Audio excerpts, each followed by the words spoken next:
Welcome back to my channel, guys. Today I'm preparing Jamaica's national dish, Ackee and Saltfish, and I'm going to pair that with some fried plantain and fried dumpling.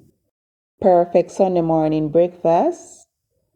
And to my supporters, appreciate you all for always coming back.